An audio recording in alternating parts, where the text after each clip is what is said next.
వైసీపీలో టిక్కెట్ రాని పార్థసారథి తెలుగుదేశంలో చేరకుండానే నూజివీడు సీట్ ఇచ్చేశారు. ఆయన 26వ తారీఖున చేరుతున్నానని తాజాగా ప్రకటించారు. అంటే వెళ్తున్నారు. అది ఒక ఆస్పెక్ట్.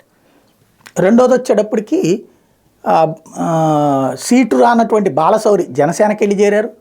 సీటు రానటువంటి కర్నూలు సంబంధించినటువంటి ఎంపీ తెలుగుదేశంలో చేరడానికి సిద్ధపడుతున్నారు. అట్లా వైసీపీలో సీట్లు రాని వాళ్ళు వస్తున్నారు.